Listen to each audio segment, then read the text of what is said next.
Welcome to Western Wisconsin Journal. I'm Meg Heaton. I'm fortunate today to have as my guest Shelly Tougas, who is the director of the Hudson Area Public Library as of September 1st. She had been interim director prior to that. And as many of you know, the library sustained major damage in last Friday's storm. In what has already been an incredibly difficult year and a half, the library is facing yet another serious challenge. And thank you, Shelly, for being here. I know this is a busy time for you, but we'd like to see if you could bring us all up to date and kind of clue the community into what lies ahead. Sure. So let's start with the initial notice you got. How did you find out about what happened? It was 5 in the morning, maybe a little before, and I got a text from Brian Watson, the city's technology director, and it said, the front of the library is gone. I was like, gone? Gone where? Well, and obviously I'd heard the sirens. I live very close to the sirens and just figured, typical Wisconsin thunderstorm. And I am an early riser, so I was up. But I'm not such an early riser that I was in the shower, had brushed my teeth, had done the whole getting ready thing that you do. So I just bolted right down there. And the first thing I could see, because it was still very dark, lights were out. You could just sort of see the flashing of police lights as they were blocking off streets. And the library's dumpster was in the middle of the parking lot. I'm like, well, Oh, wow. that's a heavy thing for wind to move. So clearly we're looking at some pretty heavy winds, and then you see the front, and it just took my breath away. I didn't know at that point what had happened, what had hit it. I went inside to find Brian and Russ Jensen, our janitor, because they were both there. And, you're just sort of shell-shocked. And then we went upstairs, checked out the damage there, and, right away we started the communications process, letting people know what had happened, putting photos on Facebook, and, starting all the calls that you have to make. And the city staff, I have to say, they're phenomenal. The city administrator, Aaron Reeves, and Mike Mraz, who is the public works director, they just leapt into action immediately. They had people down there. The city does own the building, so it's a joint relationship, but we were really fortunate just to have everybody be there and get on the job. And they had an entire city project to manage. Sure. So we were so grateful that they arrived so quickly. And the timing was really interesting because the construction firm, Market & Johnson, has been doing work on City Hall, and they were in town. And so the city just said, go to the library and get to work. Oh, terrific. Yeah, otherwise, it could take time, yeah. By noon, our lobby was pretty much cleared up. Really? And by 5 or 6 o'clock, they had the windows all boarded. So that is incredible. When did you become aware of what actually happened? Russ, our custodian, said, take a look at the bathhouse. The roof is gone. That's what's here. The wind swept the roof, hit the library. So the areas that had the significant damage were obviously the lobby, you could tell that, but there's a window and a wall that sort of crumbled in. And that children's area had significant damage, and there are glass shards everywhere. Minuscule pieces of glass everywhere in the children's area, and some in the other sections too. And of course, I stood there thinking, less than 12 hours ago, we had little ones crawling on this carpet. So that was the day. Board President Paul Burning came down and helped, and all of the television news from the Twin Cities were there, and we did let them go in and film damage. And it was, a day unlike any other. And as I told one of them, I thought the pandemic would be the worst thing in my library career. That day is right up there. Oh gosh, yeah. Yeah, when you have, in another life, I was a storm adjuster for a major insurance company, and it's a trauma that, once you're grateful that no one was hurt, and that no one was seriously hurt, there's a whole different level of just dealing with what's happened, because you feel so vulnerable, and we've never had major damage like this at the library before, so or anywhere. And you don't have time really to let those emotions come up, because you just have to deal with all the tasks at hand. And let's get people up to date. At the point that before this happened, the library was open again. What were the pandemic conditions that you were dealing with at the library? We were completely open. We just have the CDC, masks are recommended, and otherwise we were full steam ahead. Okay. We started in-person programming again, and now we don't have a building for in-person programming. But we've reached out to some of our friends and partners to see if we can use their space. And that is coming together, so I hope to very soon have an update about where we're going to do story time and some of the other programs that we have planned that we could try to do virtually, and we might have to, but ideally we would like to have it in person. And so hopefully by tomorrow, I'll be able to send out a list of what all those are. Okay. Part of the problem is there are two things we don't know yet: damage estimate and a timeline for the cleanup. Right. Because that cleanup, obviously, with all that glass upstairs and kids and stuff, is really going to be extensive. It is. So there will be two phases, basically. Upstairs, the insurance company is bringing in a professional cleaning crew. And they will literally go through every single book in the children's area. So we're talking thousands of books. Open, inspect, clean, because those glass shards, we cannot have, obviously, a child get something like that in their eye to be cut. So it's a professional crew. They do this kind of work. They will also do the same to the front of the adult section, as far as there's hardly any glass there, but just enough. They want to make sure it's safe. Then they will clean the rest of the books, more generally. And we're going to replace all the carpet upstairs, except for the rooms where the doors were closed. Sure. And that is going to be a major undertaking, because it's moving books, it's moving shelves, it's carpeting, and then getting the shelves back and the books back. And I don't know if our professional cleaning crew knows Dewey Decimal, so we'll definitely... You have to work in tandem with them. We will definitely be working with them. So that is the first part of the project. And the second part is our lobby. Now, what we were told yesterday is, there are supply chain issues everywhere related to the pandemic. Yeah. And these aren't windows you can just get at your hardware store. It could be 5 months before those large custom windows are available. So the project, they said, probably won't even start until April, potentially May. However, once the upstairs cleanup is done, we can open. You can, okay. And then when they start the project, they're going to try to structure the work in a way that we can be open as much as possible. We might have a lot of those excuse our mess signs. Sure. And lots of plastic up, but we hope that those kinds of disruptions will be minimal once that upstairs cleanup is done. And we should be getting a timeline here in a few days. Have they given you any kind of idea what that upstairs cleanup in terms of time will be? Estimates? Yeah, we're really, we talked to the insurance adjuster yesterday, and he's connecting with the cleaning crew. And so he said in a couple of days he'll try to have a timeline to us. But it won't be for quite a while. Right. Yeah.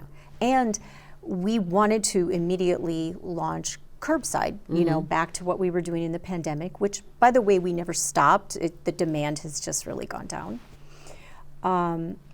the problem is, you know, we can't do that because we don't know what books are safe, what books are not safe. Oh, sure. And then once they're cleaned, they're going to be boxed up for the recarpeting. So essentially, we're going to be closed until the cleanup is done, and then we'll reopen fully. The one thing we can do is people can place holds for other libraries, and we'll schedule a pickup time so they can come and get it. So you can still do that. Still do that. Okay. What about the staff? What's happening with the staff during all of this? They got permission. We all got permission to come back in the building beginning Wednesday. Yeah, yesterday. It's Thursday, right? Boy, it's today's been Wednesday. Wednesday. Yesterday. Yes. So everybody started coming back yesterday. We have a lot of things to do in the back room. Our programming team is redoing, you know, like I said, that whole schedule.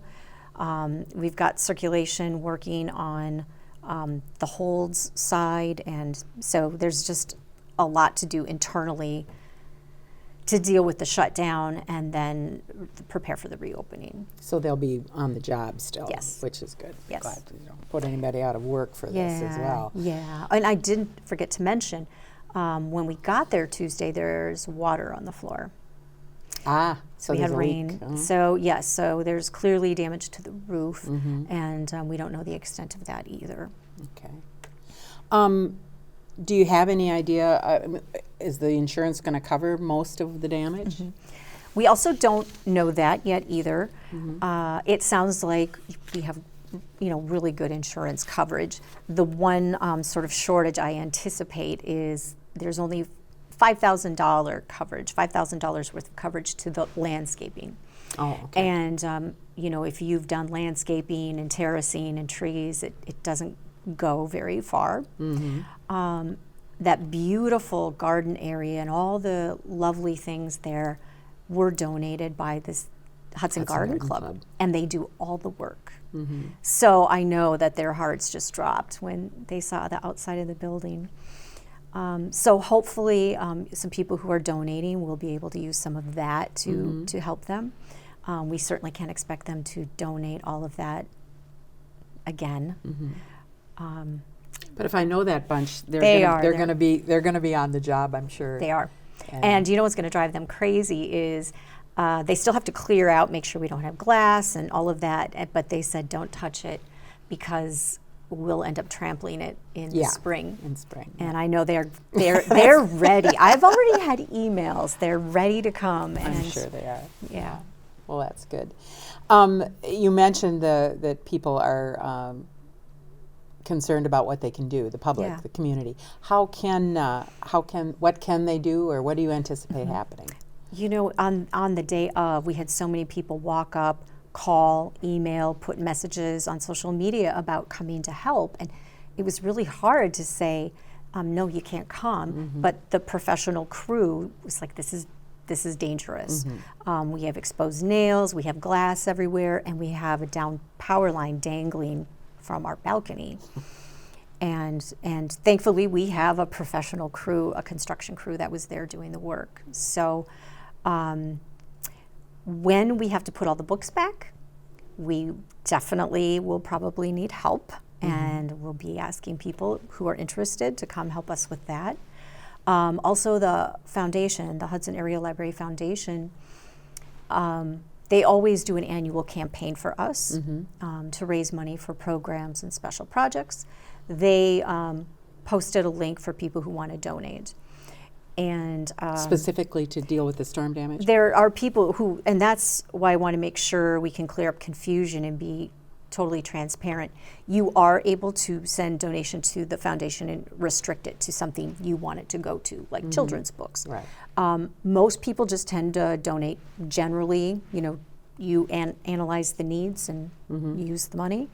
And so I'm sure there are some who will want to restrict to storm cleanup, and that's great. We don't know what kind of financial gap we'll have, and the foundation has said that they're going to help us cover that. So whether you restrict it or don't restrict it, we know we'll have help from that foundation.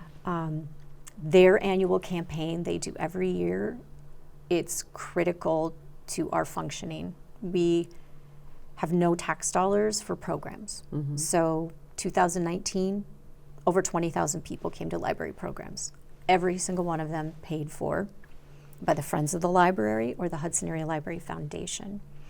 They also bought staff laptops to use during the pandemic because we couldn't work in the building. They buy technology. They pay a lot of money for us to buy books. 10 years ago, 2010, our collection budget was $109,000. Next year it's going to be $52,000. There's been a lot of inflation since then. Yeah. So they're helping cover those gaps. They do special projects, the Friends. If you've come to a library event in the lobby, you'll see we have like a couple of rolling chairs and a couple of like stacking chairs and some really nasty looking folding chairs. And they bought us this big rack of chairs to use for public events. Which are really expensive, believe it or not. So those are the kinds of things they do. That's what donations to the foundation help us with. And also buying books from the Friends of the Library. They have a bookstore up by the bathrooms, and they do book sales. And we're supposed to have a book sale in October. Always, yes. And of course, they couldn't do anything during the pandemic, and we were so excited to have a book sale next month, and we're not going to be able to do it. Were in the bookstore, were those doors closed? I mean, were the books? They actually don't have doors on, so they're open, but they are way tucked in back, and so there was not too much damage. Nothing really back there. Yeah. But we can't have the sale simply because of the. Yes, and normally they move the books down to the lobby. Right. So for people who don't know about it, because the thing about the bookstore, I would love it to have more visibility in the library, because if you don't know it's there, right, you don't stumble across it unless you head to the bathrooms in the back. Yeah, and they have great donations. People bring in wonderful books, and it's a heck of a deal. It is. So it's incredible. Yes. And again, just to give a plug to the foundation, I've done stories with them over the years, and so critical. Yeah. To us even having our library over these past tough years with funding and stuff. It is. And just such a positive influence on in building the visibility of the library, both the staff, you guys, the library board, and then the foundation and the Friends, raising the profile of our library and kind of the mess we've been in over the years. Yes. I know this doesn't necessarily have to do with the storm damage. That's a whole nother issue. But where do we stand with the funding situation right now? Because you and I have talked about that before in this program. You know, this is one of these years where we are preparing for an incredible range of scenarios. We're hoping that a long-term solution might come forward. People are working really hard. We need a solution that is sufficient, sustainable, and stable. I mean, it's really got those three parts. A one-time infusion of dollars, right? It's certainly lovely, but that doesn't take us forward. So we're preparing for minimal increase to no increase to substantial increases, because our community boards, and that's the towns of Hudson and St. Joseph, the village of North Hudson, and then the city of Hudson, have discussed this. I mean, they're aware of the crisis, and they care. They have their own problems with their own budgets, and they want to step up. But there are a lot of discussions that they still have to have, and we're not sure what they're going to do yet. I've visited with all of them. I've been to their meetings, and they've said really great and supportive things, and I know they're going to do what they can. Good. What else on your wish list of things? Are there things that are going to happen now as a result of the cleanup and the changes that are going to happen now at the library that might not have if this hadn't happened? Is there any silver lining in this? Yes. Well, I can say that our blinds were not working well. If you wanted to come to our lobby and be in a program in the summer, you would need some pretty intense sunglasses, let's just say. The carpet was not in great shape. That will be replaced. Depending on the foundation and the money, we might be able to replace carpet in the other rooms as well, just since we're doing The whole the thing. whole thing. And furniture, all the soft furniture they want to get rid of because shards could be embedded. We might, again, be able to use some money to make sure that the furniture they don't think was close enough to the damage could be replaced too, for people to sit and we have like chairs that have a desk attached to them and people work on those. And so those could be some really great things. Yeah. And also, there are so many people who've been like, well, I haven't been to the library in a while, or they're just not library users, who are going, wow, there's this incredible building downtown. Maybe I should get a card. And I didn't know they had all these programs, that they did summer camps for kids, that they have a non-traditional collection paid for by the Friends and Foundation. You can get a metal detector and check it out. You can get I did not know that. a virtual reality helmet and check it out. We have an American Girl doll. We have snowshoes. We have kids' microscopes with slides so they can learn how to use that telescope. I mean, we have incredible items. It's sort of become nationwide, people refer to it as a library of things. And so that's what it is. It's a library of things. Chromebooks.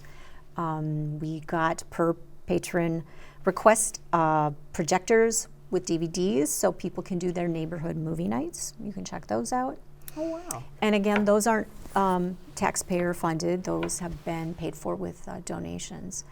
So it's an opportunity to get the word out about the incredible things our staff are doing. Absolutely, absolutely.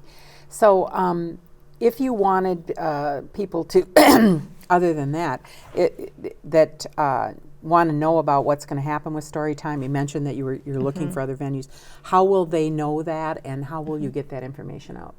So I am posting regularly on Facebook. We're also posting daily updates on. We created a storm damage page, and it has a photo gallery for people to see because they're curious, and it has all the information about our hours, the book drop, and then updates, what we've learned, where the damage is, when we're rescheduling programs. We're also sending that out to the media, and all of the partners, the 4 communities, I'm emailing their boards directly, every member, and other community groups, Foundation, the Friends, the Rotary. And hopefully we can get it posted on the River Channel too. Be great. In a way that people can access it easily and to see that. And this includes not only a children's program, but what about the teen nights? Yes, and stuff? we have a teen night coming up that is laser tag at the library. And we do not want to cancel that because they're so excited. I bet. So we're reaching out to see if, and I don't want to put anybody on the spot publicly, but I think we have someone who will help us With another venue. That's great. And that information will come in the same on the And Facebook. people can always call. We are open. Staff are there, our normal hours, answering the phone. So if there's people there to answer the phone Yes. and things like that. And Okay. we have a general email address, or my email address is on there as well. And again, the curbside situation is? If you have holds, we will contact you to arrange a pickup time. And if you go online and request books from other libraries to come in and pick up, when they arrive, we'll call you and schedule a time for you to come and get it. So just like curbside always Yes. has run. And then again, you did mention that at some point down in maybe not until spring, but whenever, that you may need volunteers to help put things back together. Yes, Right. yes, we may. And I appreciate all those offers to come with rakes and shovels and to send people away kind of didn't feel right in my Right. stomach. But safety is our top Absolutely, priority. yeah. And it's something that people don't think about. And then once you Yes. tell them, they go, oh, yeah, that makes sense. Yeah. So, but yeah, it is an enormous job to go after something like this. And again, it was fortuitous that that they were right here. Yes. So that's because when I first heard that and all those windows there, I thought that's going to take even to find enough plywood in town, and that kind of thing. So They, they had the equipment, the protective gear, and the tools. They came in with one of, okay, I'm going to show my construction knowledge, but you drive it and it lifts you up. To get up there. Yeah, and sure. they had hard hats and protective gloves and the eye covering. And we would have had to call people in and to try to time that. Oh, yeah.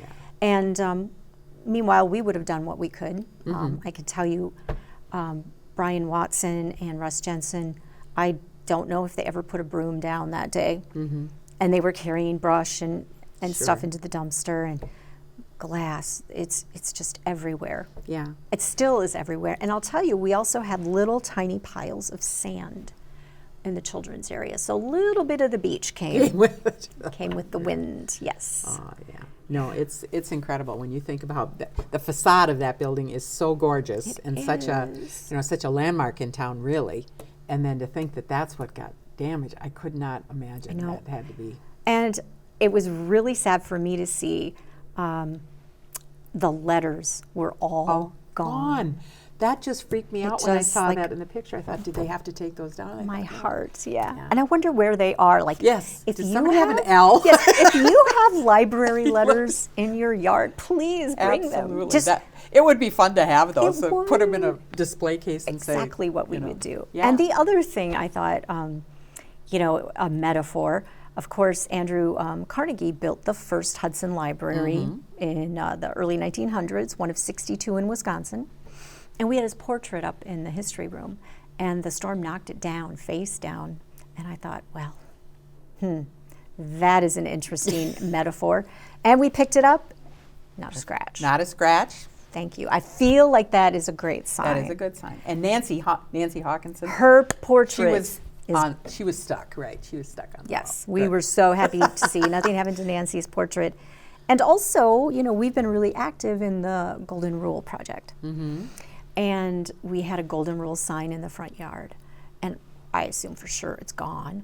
Hung on. It made it. The Golden Rule That is a good sign. stood firmly in front of the library. And great. I'll tell you, people all throughout the day, we saw the Golden Rule. It was incredible. Wow. Well, the library has tremendous spot in the community and a lot of goodwill. And I hate the thought that this is the way your tenure had to kind of get kicked off, but I'm glad you were in place at the time thank because you. in a crisis like this, leadership is very, very important. I know that from my own experience with storm damage. And so we're very fortunate there. And then if anybody finds those letters, we Please. need them back. We Yes, need them back. I want to have them on display. I just think, we need ways that we will remember this experience. Absolutely. And that would be a really That would be cool. Would be a really That good would be way. cool. So we will keep in touch with you and Yes. hopefully keep us posted. And if watch the library's Facebook page and here at the River Channel, we'll keep Yes. things up to date as well. And thank you again for being with us. Yeah. And please thank all of the staff at the library will. for their continued effort and for this experience that's unlike any other. Yeah. So. They'll appreciate hearing that.